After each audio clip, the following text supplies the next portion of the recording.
What makes you so sure that putting money into grammar schools actually helps disadvantaged children, when in fact, in truth, there's only really going to be a small number of the vast array of children who need help being helped in this way?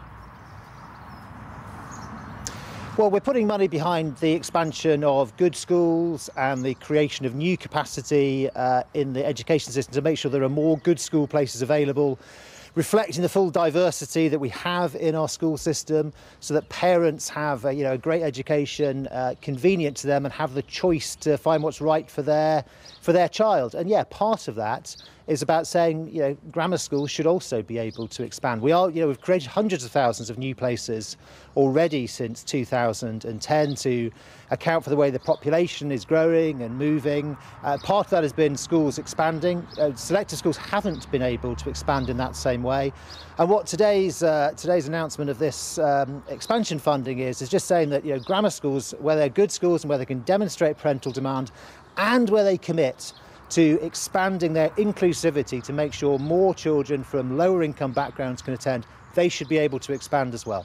If you're so convinced about this, why don't you make it a legal requirement for these schools to have quotas? Why don't you give them a quota? You're not doing that. You're not saying you must have 25% of your intake from disadvantaged areas. You're sort of letting them figure it out for themselves. That's not appropriate, is it? If you're going to put £50 million into helping disadvantaged children, there has to be quotas. Well, look, we believe that schools, school governing bodies, head teachers tend to know their areas best. What we are saying to them is if they want to expand, they want to bid into this. That they have league tables and they have reputations. If they want to bid into this, sure. If you just give me a sec. If they want to bid into this capital fund, then they have to come forward with a plan which reflects the reality in their local area, how they will reach out to specific primary schools in that area, how they'll specifically look at their applications, admissions procedure to make sure it's as inclusive as possible.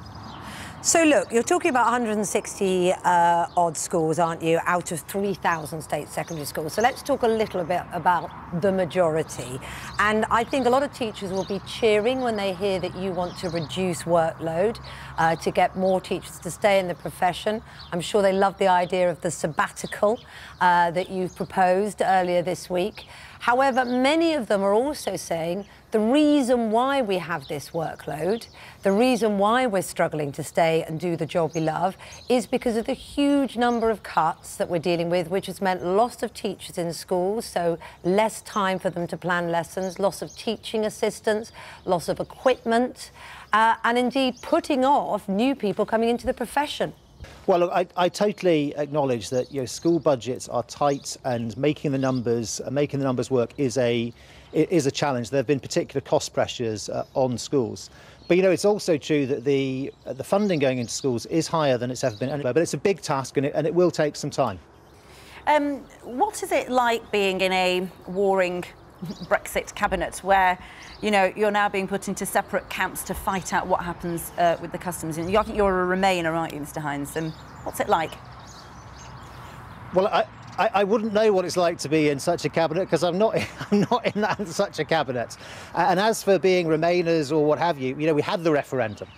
People campaigned on different sides of the referendum, but the referendum is over.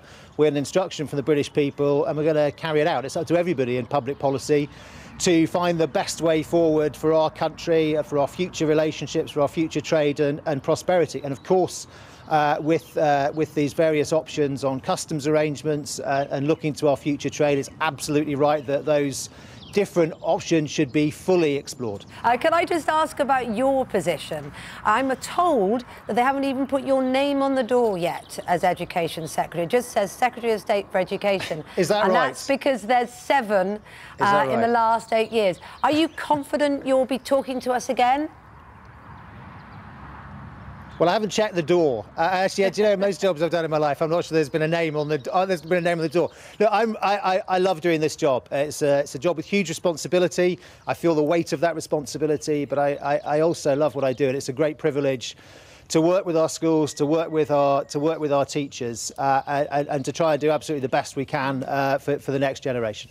Michael Gove, formerly had your job. He's tipping you for the top job for Theresa May's job in future. Is that a positive endorsement, or is it a bit of a poison chalice? I'm very lucky to have the job I have. This is, you know, I've always wanted to work in education. I'm immensely privileged to have that opportunity, and my task is to do this job absolutely to the best of my ability, and I intend to do that. I love the job I have. I'm not looking to be leader. Spoken like a true leader in waiting. I love that, like they all do. Look, I hope you are in your job. It's been a great pleasure to talk to you this morning. Good to speak to you.